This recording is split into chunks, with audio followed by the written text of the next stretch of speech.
ಧಾನ್ಯಗಳನ್ನು ಸುರಿಯುವ ಚಟುವಟಿಕೆಗೆ ಸ್ವಾಗತ. ಈ ಚಟುವಟಿಕೆಯು ಮಗುವಿಗೆ ಸುರಿಯುವ ಕೌಶಲ್ಯಗಳನ್ನು ಅಭಿವೃದ್ಧಿಪಡಿಸಲು ಸಹಾಯ ಮಾಡುತ್ತದೆ. ಸ್ವತಂತ್ರವಾಗಿರುವುದು ಹೇಗೆ ಎಂಬುದನ್ನು ಸಹ ಕಲಿಸುತ್ತದೆ. ಈ ಚಟುವಟಿಕೆಗಾಗಿ ನೀವು ವಿವಿಧ ಧಾನ್ಯಗಳನ್ನು ಬಳಸಬಹುದು. ಮಗುವನ್ನು ನಿಮ್ಮ ಪಕ್ಕದಲ್ಲಿ ಕೂರಿಸಿಕೊಳ್ಳಿ.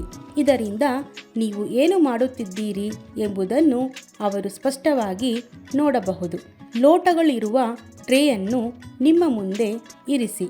ನಿಮ್ಮ ಬಲಭಾಗದಲ್ಲಿರುವ ಲೋಟ ಧಾನ್ಯಗಳನ್ನು ಹೊಂದಿದೆ. ನಿಮ್ಮ ಎಡಭಾಗದಲ್ಲಿರುವ ಲೋಟ ಖಾಲಿ ಇದೆ.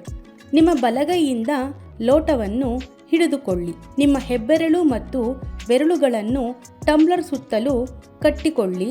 ಅದನ್ನು ಗಟ್ಟಿಯಾಗಿ ಹಿಡಿದುಕೊಂಡು ಮೇಲಕ್ಕೆತ್ತಿ ಲೋಟವನ್ನು ಬಗ್ಗಿಸಿ. ಲೋಟದ ಬಾಯಿ ನೇರವಾಗಿ ಕೆಳಭಾಗದ ಲೋಟದ ಮೇಲಿರುತ್ತದೆ. ಎಡ ಲೋಟದಲ್ಲಿರುವ ಧಾನ್ಯಗಳನ್ನು ಸುರಿಯಿರಿ. ನೀವು ಮುಗಿಸಿದ ನಂತರ ಲೋಟವನ್ನು ಕೆಳಗೆ ಇರಿಸಿ. ಇದೇ ರೀತಿಯಾಗಿ ಮತ್ತೆ ಧಾನ್ಯಗಳನ್ನು ಮೊದಲನೇ ಲೋಟದಲ್ಲಿ ಸುರಿಯಿರಿ.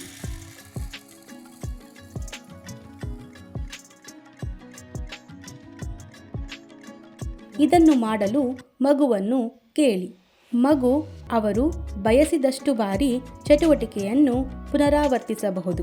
ಅವರು ಚಟುವಟಿಕೆಯನ್ನು ಪೂರ್ಣಗೊಳಿಸಿದ ನಂತರ ಅದನ್ನು ಸ್ಥಳದಲ್ಲಿ ಇಡಲು ಹೇಳಿ.